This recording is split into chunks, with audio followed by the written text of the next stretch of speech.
विशेष अवसर पर आप सबों का अंतःकरण से हार्दिक शुभ संध्या अभिनंदन। आज के इस विशेष समागम उपलक्ष्य पर मैं गुरु शिवा अपनी एक स्वरचित कविता की प्रस्तुति करने जा रहा हूं, जिसे हमने नाम दिया है कि डर तुमसे नहीं, डर तो खुद से लगता है। और इससे पहले कि मैं अपनी प्रस्तुति की तरफ अग्रसर हूं, मैं बिल्कुल कम शब्दों में उन कारणों, उन भावों और वजहों की बात करना चाहूंगा जो यकीनन न केवल एक बड़ी वजह बनी बल्कि एक प्रेरणा का स्तंभ भी, इसके कारण मैं अपनी इस कविता को कलमबंद कर सका। साथियों, अगर हम बीते दिनों के हालिया हालातों पर अगर नजर डालें तो हमें ज्ञात होता है कि हमारे राष्ट्र ने एक साथ दो मोर्चों पर संघर्ष लड़े हैं। एक तरफ जहां कोरोना से लड़ाई, तो दूसरी तरफ सीमा पार से होने वाली घुसपैठ पर मुंह तोड़ जवाबी कार्रवाई। और आए दिन होने वाली ऐसी घटनाएं बतौर भारतीय कहीं न कहीं हमें यह सोचने पर मजबूर करती हैं कि आखिर ये पड़ोसी मुल्क भारत के विषय में सोचते क्या है। आखिर ये पड़ोसी मुल्क भारत के विषय में सोचते क्या है। और अगर भारत प्रथम प्रहार करने से बचता है, इसका यह कतई मतलब नहीं कि भारत उनसे डरता है। अगर भारत विश्व बंधुत्व, वैश्विक शांति और वैश्विक सहिष्णुता की बात करता है, इसका यह अर्थ नहीं कि भारत उनसे डरता है। वो हर दिन ही बारूद और गोले बरसाते हैं और सोचते हैं आखिर में कि यह भारत ही तो है, आखिर कर क्या ही लेगा। ये भारत ही तो है, ये कर क्या ही लेगा। पर अफसोस उन नामुरादों को कभी यही समझ नहीं आया कि जी हां, ये भारत है, ये भारत तो है। और भारत कभी असलों के दम पर नहीं बल्कि हौसलों के दम पर जंग लड़ता है। भारत असलों के दम पर नहीं बल्कि भारत हौसलों के दम पर जंग लड़ता आया है। और यही कारण है कि सीमा पार से होने वाली घुसपैठ की चाहे लाख कोशिशें क्यों ना हुई, भारत हमेशा से ही जीतता आया है।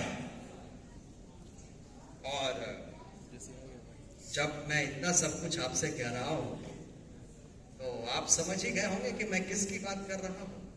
जी हां, बिल्कुल सही सोच रहे हैं आप। और जो आप सोच रहे हैं वही मैं सोच रहा हूं।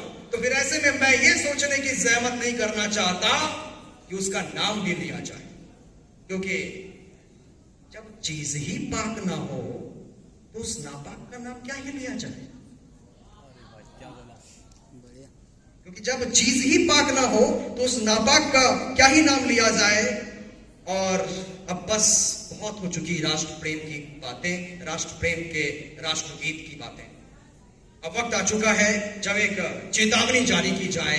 21वीं सदी के उभरते ऊर्जास्वित, अडिग, अविचल और अटल राष्ट्र की ओर से देश के नाम, देश के दुश्मनों के नाम एक सशक्त संदेश जारी किया जाए।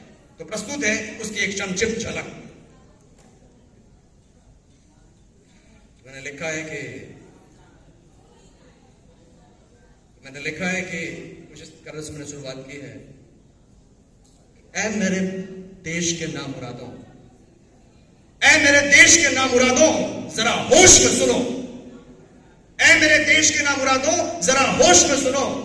डर तुमसे नहीं, डर तो खुद से लगता है।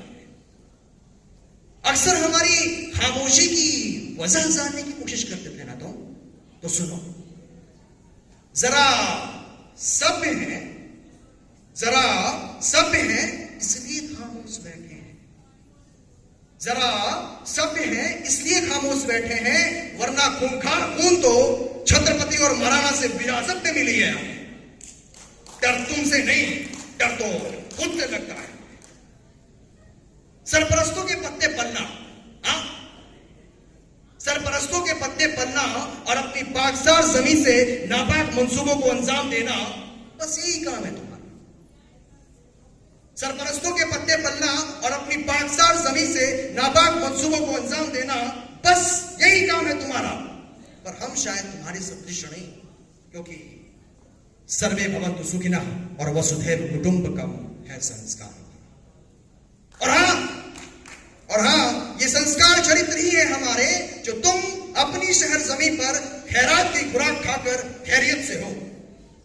ये संस्कार चरित्र ही है हमारे, जो तुम अपनी शहर जमीन पर खैरात की खुराक खाकर खैरियत से हो, वरना जिस दिन हम अपनी खुद बनाए उस दिन तुम्हारी कर देंगे, क्योंकि गवाह है इतिहास आज भी, क्योंकि गवाह है इतिहास आज भी कि जब जब शस्त्र संधान किया है हमने, सैकड़ों गर्दनें उतरी हैं। जब जब शस्त्र संधान किया है हमने, सैकड़ों गर्दनें उतरी हैं। न जाने कितने हुए अनाथ और कितनों ने ही अपनी सिंदूर पोंछी है। रक्त रंजित उस रणभूमि में, रक्त रंजित उस रणभूमि में रक्त एक बेगुनाह का बहने ना पाए, हमने किए अनेक उपाय। रक्त रंजित उस रणभूमि में रक्त एक बेगुनाह का बहने ना पाए, यकीन मानो हमने किए अनेक उपाय। पर मुझे तो फिर भी समझा लो, और मेरी उस बावली रक्त पिपासु खड़क को कौन समझाए। और इसलिए लफ्ज खामोश कर सहज शांति मार्ग चयनित करता हूं, क्योंकि युद्ध से परहेज है। डर तुमसे नहीं, डर तो खुद से लगता है। Thank you very much.